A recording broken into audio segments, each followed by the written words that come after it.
Good morning, everyone. Welcome to the official YouTube channel of Officers are 24/7. So, first of all, let me know how are you all.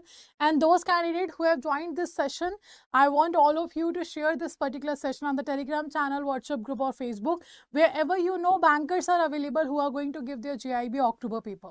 So this session is properly for principles and practices of banking. As you know, Monday to Friday, we are meeting at 7 a.m.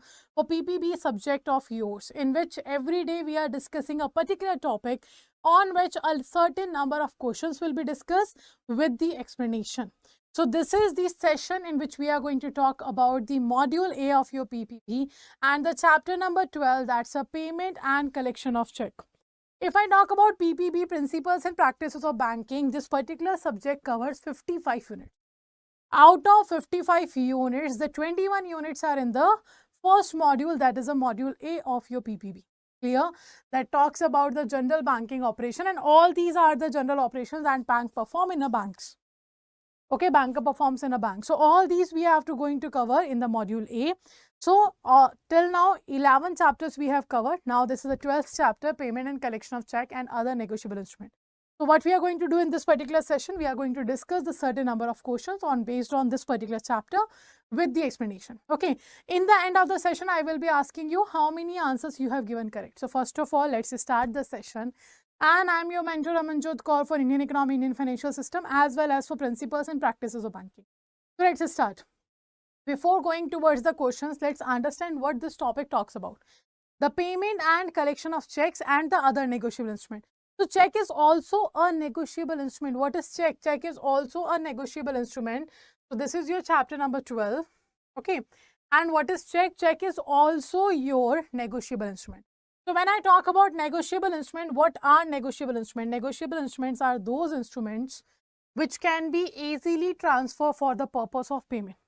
So negotiable instruments are the documents in writing which gives the guarantee to one particular party that your money will be given by the another party on a certain date, either on demand or at the maturity date or whatever the specified date is. On that particular day, you will get your money back, or you will get your money that you have provided service for.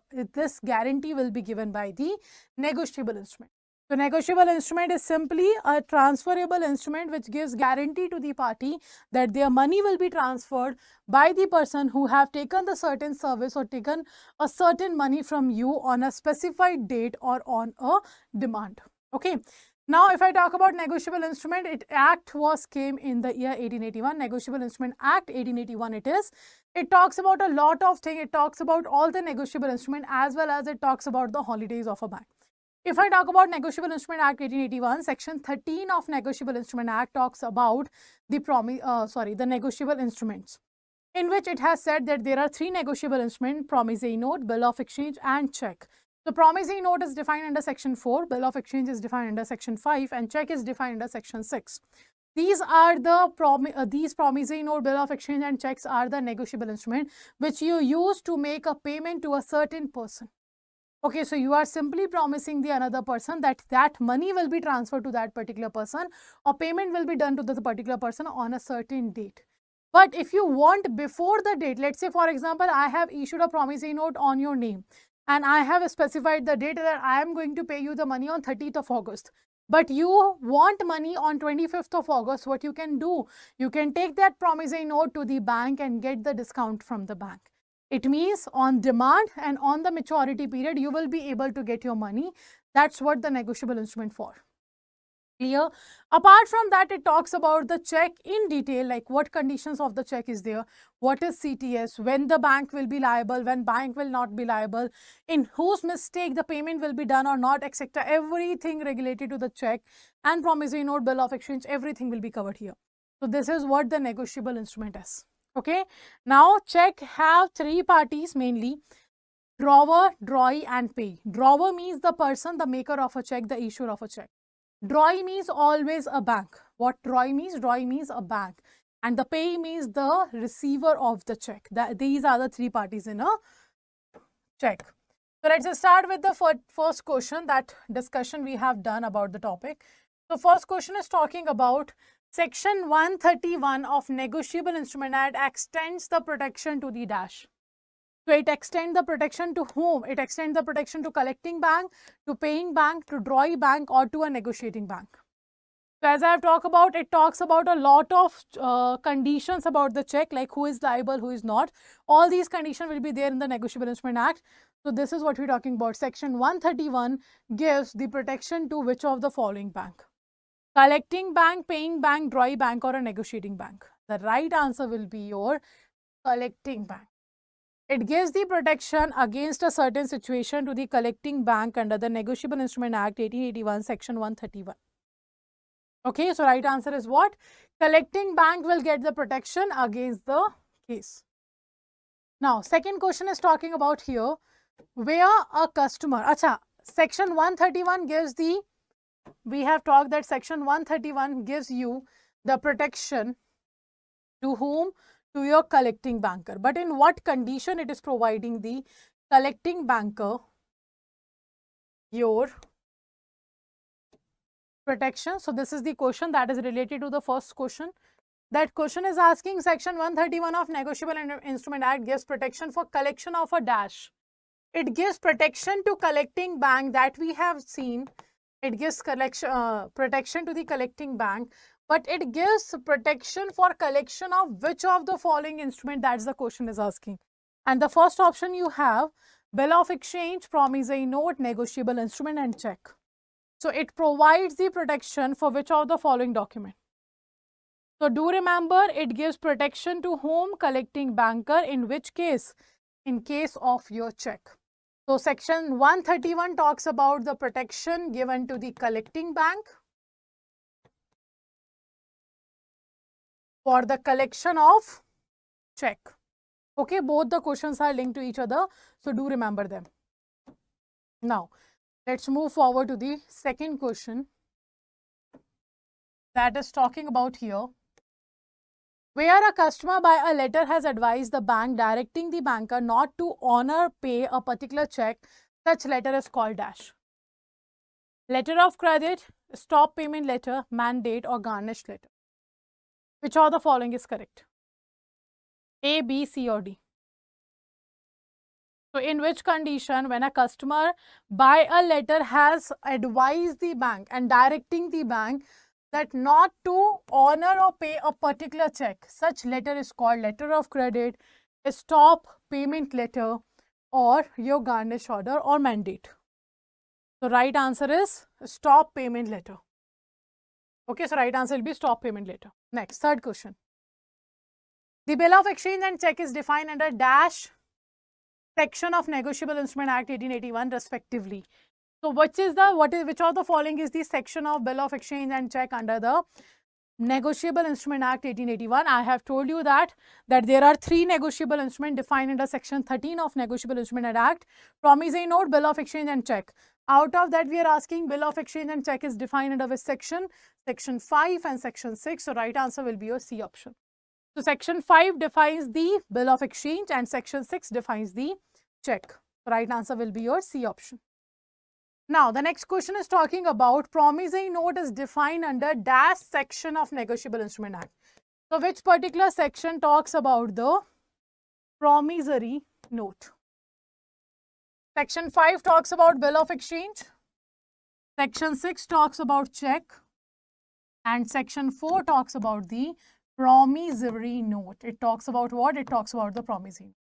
So check, you all know, check is simply a type of a bill of exchange which is drawn on the name of a specified person or otherwise on the demand, right?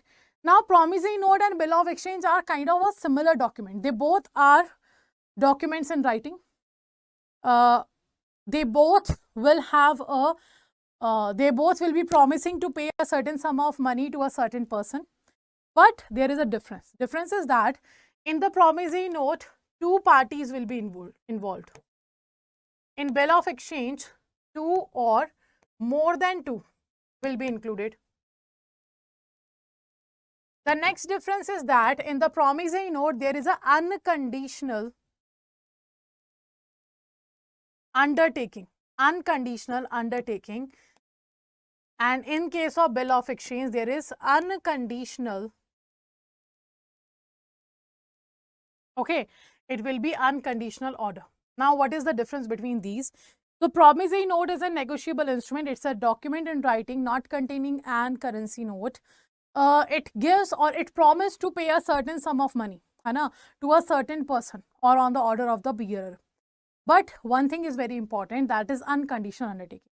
The promissory note is a document in writing which contains an unconditional undertaking to pay a certain sum of money to a certain person or on the order of the bearer. Now, what does this unconditional undertaking means?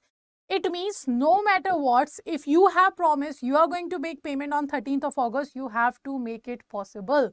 You can't add any such kind of condition that I will be making your payment, I will be transferring you money, I will be giving you your payment on 30th of August if and only if my money will be approved by the bank, my loan will be approved by the bank, or my further trade payment has been received to me.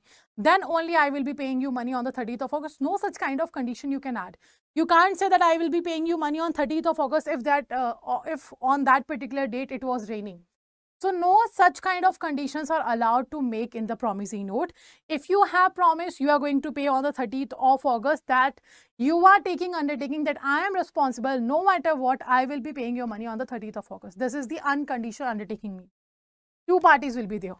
Now, what means unconditional order? It means you are ordering your bank that no matter what, on 30th of August, you have to make this payment to this particular customer. This is known as unconditional order.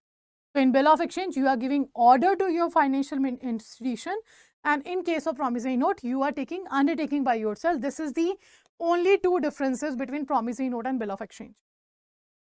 Okay. Now, next. So, right answer is A. Next, forged check is all an valid, invalid, dead or stale check.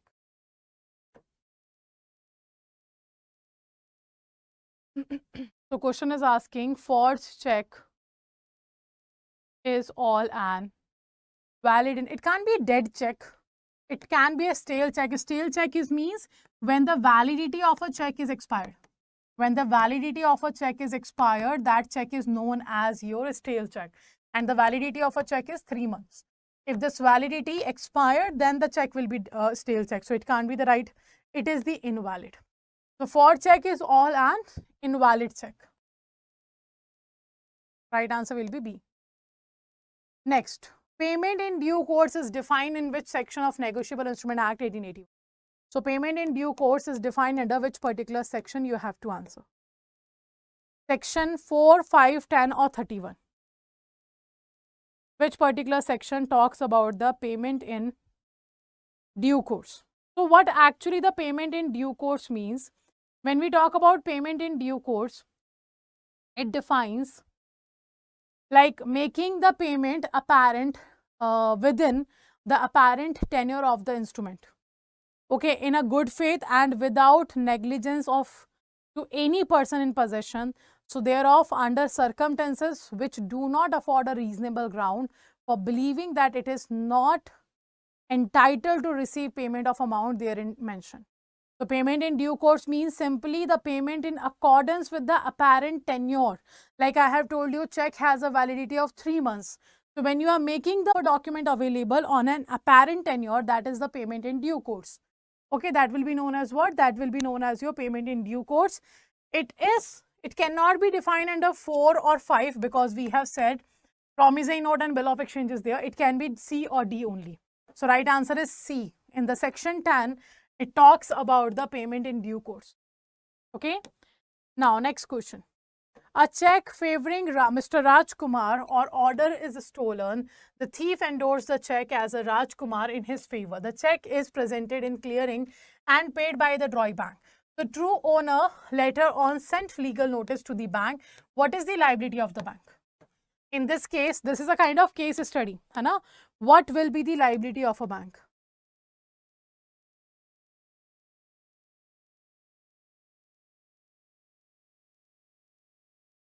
So first is saying the paying bank will get protection under Negotiable Instrument Act. Second is saying a forgery does not give any rights to the paying bank, hence it's liable. As per Section 85 of NI Act, the paying bank is liable. As per Section 131 of Negotiable Instrument Act, paying bank is liable.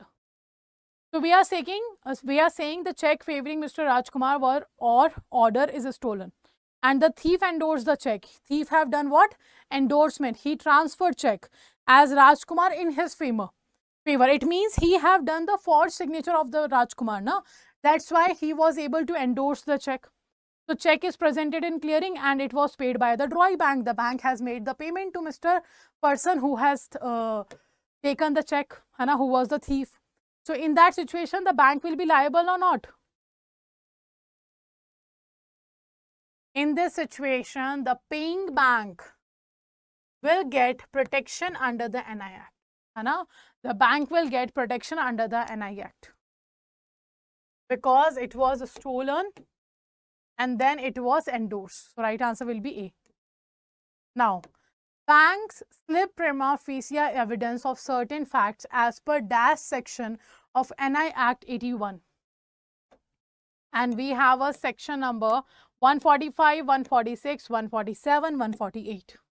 So under which section we are talking about this? So banks slip prima facie evidence of certain facts as per your dash section of Negotiable Instrument Act. First of all, it means what? It means the evidence of complaint may be given on affidavit, and that is subject to all just exceptions be read in evidence in case of any inquiry. So, or the trial if happens, or other proceedings if happens. So, the court shall on production of the bank slip or memo with the official mark that denoting that the check has been dishonored or presume the fact of dishonor of such check unless it is disproved. So, that will means the bank slip prima facie evidence of certain facts, and it is defined under the section 146 of Negotiable Instrument Act 1881. So, the right answer will be your B option. Next, crossing of a check is defined in which section of Negotiable Instrument Act 1881? So, crossing of check will be of 3 types. Okay, the crossing of check will be of 3 types. So, the sections are there 123, 124, 125, both A and B. Which of the following is correct? If I talk about the crossing, there are 3 types of crossing. We have a general crossing, okay, in which you will find this is your check. On the left side top 2 parallel lines will be there. Then we have account pay crossing. In the 2 parallel lines left top it will be written account pay. And the third special crossing at the left side of the top of the check, 2 parallel lines will be there. It will be written account pay and the name of a particular bank. These 3 types of crossing will be there: general crossing, account pay crossing, special crossing. Okay. So it is defined under which particular section? It is defined under both section A and B. It means 123 and 124. So section 123, 124 deals with 2 types of crossing, that is general crossing and special crossing. Okay, 123, 124 talks about the general crossing and the special crossing. The right answer is D, both. Next, section 131 of Negotiable Instrument Act gives protection for collection of account in the application. Then go to the JAIIB CIB section, JAIIB October 2023, and all the batches and Mahapack will be in front of you. If you want to go with the batch, you can go with the batch, or either you can go with the Mahapack also. So click any whatever product you want to enroll. The process is same. I will let you know one process. So let's say you want to enroll in the Mahapack. So before enrolling, first of all, whatever product you want to enroll, do check the offerings of the product. You will get live classes, conceptual classes, test series will be in the 2 form, topic wise as well as full length mock test. Ebooks will be available, videos will be available, mini marathon, maha marathons.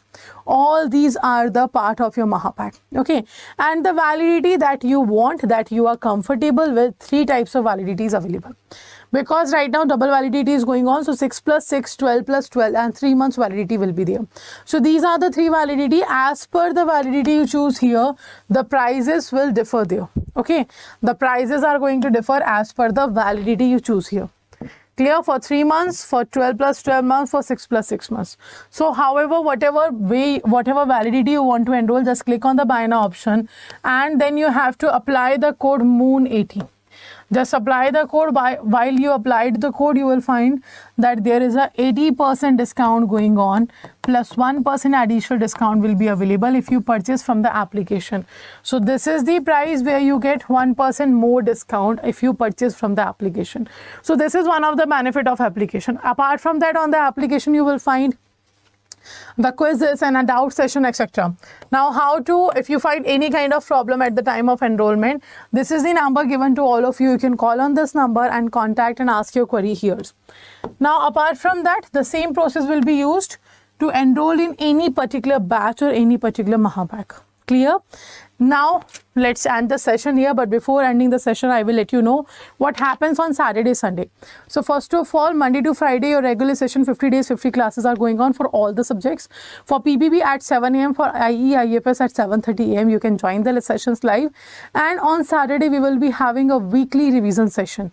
And on Sunday, we are having a special session in which master class, 50-minute, 50 questions or certain rapid fire questions we are coming up with, so that you will get maximum content in a 1 hour. So this is the schedule of YouTube for all of you. So if you want to attend all these classes, if you want to check all these classes, simply go to the Office Achara YouTube channel. You can go to the playlist. You will find each and every recorded video available for you till now. Okay, so this is how you can check. And to get further classes, you have to subscribe the channel and press the bell icon so that all the upcoming sessions notification will be given to you, all of you, from the channel. Okay, so we will be ending the session here. Thank you all for joining the session. Last but not the least, do not forget to share the session and subscribe the channel. Also, do let me know in the comment section what is your score. So thank you all. Have a